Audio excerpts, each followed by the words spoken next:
Hey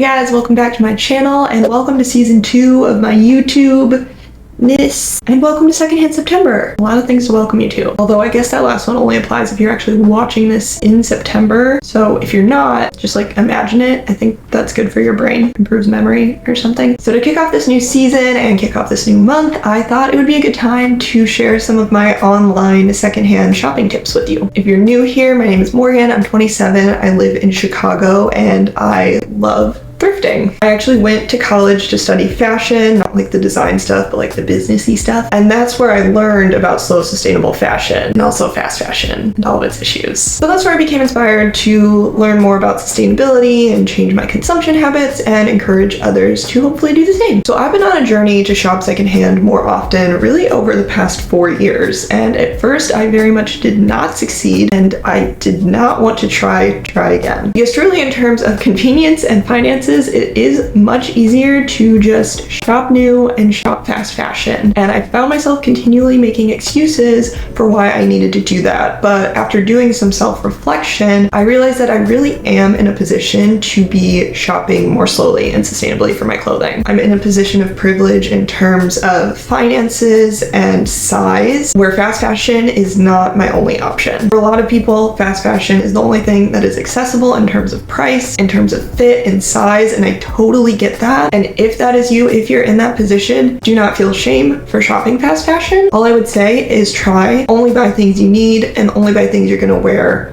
for a long time. That's ultimately what makes a sustainable closet anyways. However, for me, financially, I have a little bit of extra money that I can spend on clothing. I have a little bit of extra time that I can spend looking for clothing, and generally my size is available in secondhand clothing and sustainable brands sometimes. So I've decided that I can either use my privilege and my position to keep perpetuating a broken system, or I can use that position to vote with my dollar and to encourage others who can do so to do the same. So that's why I've gotten a lot more serious about shopping secondhand. This year, I think at least 75% of my clothing purchases, I don't know the exact percentage, but I'm gonna find it out after I'm done making this video, and I'm gonna put it on the screen somewhere here. A very large percentage of my clothing purchases this year have been secondhand, the largest in the past 4 years. And yes, I did start tracking my clothing purchases over the past few years. And I found that what works really well for me is thrifting online. And only a few things I've received this year have either not fit me or have ended up being something I didn't like. So I want to get into my tips for slaying the online thrifting space. And hearing the word slay come out of my mouth sounded very unnatural, so don't let me do that again. And that's just a note to myself, nothing for you to do there. Let's get into it. So first thing you gotta do is find 1 or 2 sites that work for you. There are a lot of options and they all have their quirks, so I'm gonna go through some of my favorites and some of the most popular ones for you. So the first one I would recommend, my personal favorite, is Depop. A lot of the sellers on there are in my age range, they have similar style to me, so it's very easy for me to find a lot of things that I like. You can also make offers on there, and it's very easy to communicate with the sellers and ask questions. And then my favorite part is that it's very good at suggesting things that I would like. So when you log into Depop, the homepage, right at the top, there's a suggested for you section, and that's actually where I find a lot of my things. For instance, the other day I was looking for a gingham midi dress, and I didn't find anything I liked during my initial search. But 1 or 2 days later, I opened up the app, I looked at my suggested for you section, and the perfect gingham midi dress in my favorite color was right there. And I bought it, and I love it, and it was an online thrifting love story. And so that's Depop, my favorite child. Now, Poshmark gets my silver medal in the Olympic Games that are online thrifting. Very similar to Depop. You can make offers, you can communicate, you can see a bunch of different pictures. The only reason it comes in second is that it has fewer styles that I normally gravitate towards, fewer brands that I like. They do also have home goods though too, which is nice, so it's not just clothes, so something to keep in mind. But that's Poshmark. Number 3 is ThredUp, and I'm realizing this is in no certain order because ThredUp is my least favorite, and that's because it's a consignment shop. So sellers are selling to ThredUp, and then ThredUp ThredUp is listing the clothing, the sellers are not listing the clothing. So the photos are just on these generic mannequins. I feel like you can't really tell what the clothing actually looks like. You can't ask questions. I don't think you can make offers. And so I've honestly just never felt enticed to buy anything on there because to me, it's just the clothing doesn't even look appealing in the listings. I know a lot of other people love it and have had success with it, so definitely check it out if you're new to online thrifting, but that one is not my favorite for those reasons. Number 4 is Mercari. It is very similar to Depop and Poshmark. The only reason it's not one of my faves is because the selection is pretty small. I don't think it's quite as popular yet, but definitely worth checking out, especially if you are looking for something specific secondhand. I would definitely search for it on there just to see if they had it. Next is Vinted. This one has been suggested to me by several people. I've never bought anything on there myself. It again seems similar to Mercari, where it operates very similarly to Depop and Poshmark, but just has a slightly smaller selection, so another one to check out. And then finally, The RealReal. This one is good if you are looking for designer, high-end luxury secondhand items. That is not really me, so I've never used it, and so that's kind of all I have to say about this one, but if that's your thing, go take a look. And now I will say those are only a few options. There are definitely other sites and apps out there. If you have any that you love,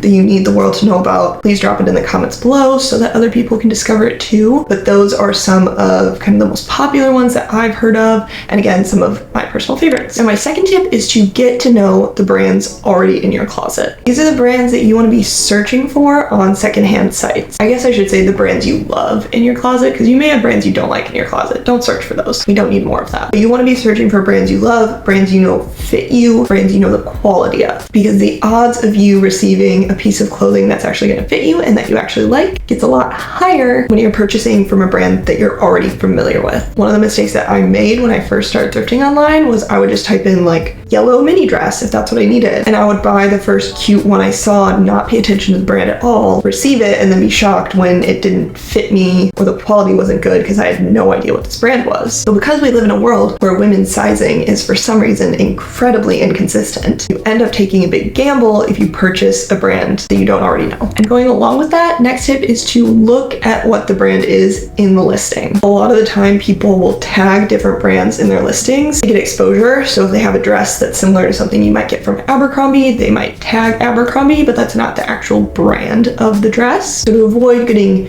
duped or hoodwinked or bamboozled, make sure to scroll in the listing and look at where it says brand and look at what that brand name is, or look in the photos and see if there's a photo of the tag that says the brand name. And if it's unclear, just reach out and ask the seller. And if they don't respond to you, say bye. We'll just say nothing. There's no need to like double text a seller, which you probably got that. Moving on. My next tip is to go on a little try-on trip. So go to the mall, go to the stores near you, go to the places where you normally shop and try things on and see what fits you, see what you like, but don't buy anything. Leave your wallet at home. Well, unless you're driving there, you'll probably need your license, and your license is in your wallet. So leave your credit card at home and your money. If you might need like emergency money. So bring a little bit of money, but not too much money. But basically make a day of it, go to the store, try things on, see what you like, take pictures of what you like, take pictures of the size, the brand, and then go home and add those things to your wish list and start looking for them on secondhand sites. Give it 3 or 4 weeks or whatever time frame you think is appropriate, and keep checking back. If you don't find it at first, give it a week, check back again, give it another week, check back again, and then give yourself a deadline. You'd say, okay, if in 4 weeks I still can't find this secondhand, then I'm gonna buy it new. Giving yourself that deadline does 2 things. 1, it gives you the chance to find it secondhand. 2, it gives you the chance to see if you still want it in 4 weeks. And if you do still want it in 4 weeks, it's probably something you're gonna wear a lot and wear for a long time. And like I said, that's the most important thing when it comes to building a more sustainable wardrobe. Tip number 5,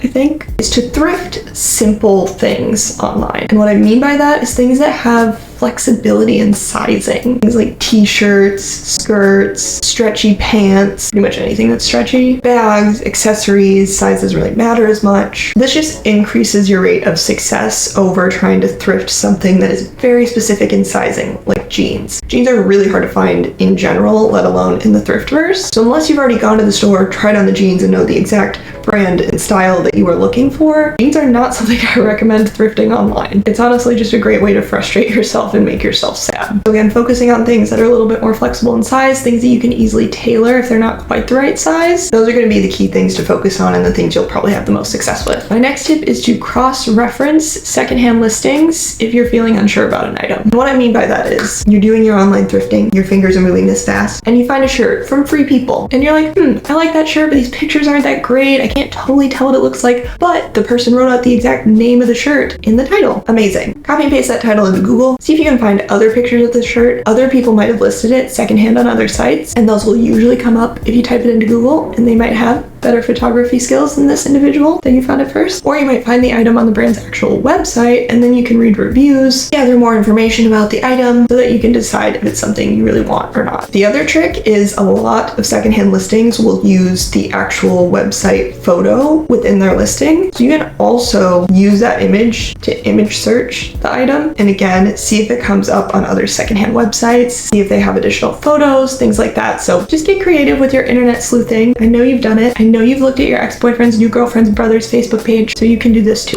All right, next tip, and this is a quick one, and that is to set alerts and save searches. I do this all the time on Depop. If I have something specific that I'm looking for, I can save the search and I will get notifications for when new listings come up for that search. And doing that really helps keep me intentional about what I'm looking for so that I don't end up on the app just browsing and browsing and browsing for hours until my brain turns to mush and my eyes are doing that thing where everything looks like it's scrolling even though nothing is scrolling. Does that happen to anyone else? If not, I should probably get my eyes checked. All right, tip number 8, be prepared for the occasional failure. One of the hardest things about online thrifting and the thing that turns a lot of people off is that you often cannot return what you buy. So if something doesn't fit you, if you don't end up liking it, you're just stuck with it. And obviously that can be really discouraging because you have a thing you don't like and you have less money, and who wants that? But I think if you're prepared for that to happen, if you understand that it's just kind of a cost of online thrifting, then that helps to soften the blow. And there's also a few things you can do when that happens. One, you can resell it. You can put it up on the app that you bought it off of, or you can take it to a local consignment shop or a local thrift shop and sell it there. 2, you can gift it to a friend. My friends and I do this all the time. If I get something that kind of doesn't fit me, but I think it'll fit one of my friends, I'm like, hey, do you want this? And they're like,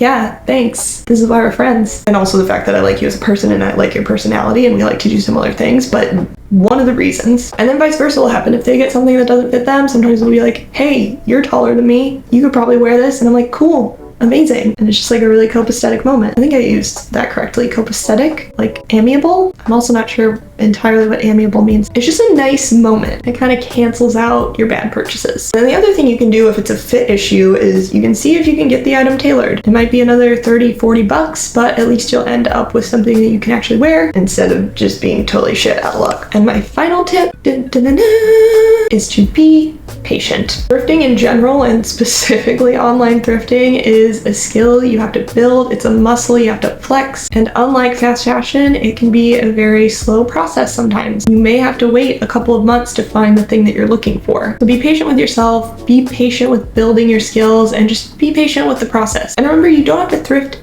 everything. If there's something that you need for tomorrow, don't beat yourself up for having to go to Target and buy it. But try to start training your brain to think ahead and to get into the practice of shopping slow and shopping secondhand. And before we close out and I release you to enjoy the rest of your day, and that makes me sound like a teacher, and I'm not a teacher. I'm kind of a teacher because I'm teaching you something, but I'm not like that kind of teacher. This isn't a lecture. I hope you found this more interesting than a lecture. But anyways, the final thing I want to say is that the reason I love online thrifting and I actually prefer it over in-person thrifting is that it allows me to be a lot more intentional with what I'm buying. You know, when you thrift in person, you're at the mercy of what people who live around you decided to sell or donate. But when you're thrifting online, the world is your oyster, or at least like your shopping mall. You can search for specific brands, you can search for specific sizes, and you don't really get lost in searching through a bunch of other things that you're not actually looking for, which in my experience usually leads to me bringing home things that I didn't actually want or need, but I convinced myself I wanted in the moment because I didn't want to come home empty-handed. Also, I love being able to shop on my couch while watching TV, while eating popcorn. So online thrifting is great for that as well. But anyways, those are all of my tips for shopping secondhand online. I hope you found them helpful. They have all really helped me, especially over the past year. Choose secondhand first, be happy with what I'm getting, and build a wardrobe that I really love, that I feel like I'm gonna wear for a long time. So I hope they help you on your journey to building a more sustainable wardrobe as well. I assume that you're kind of on that journey. If you're not, that's fine. I hope it helps you on whatever journey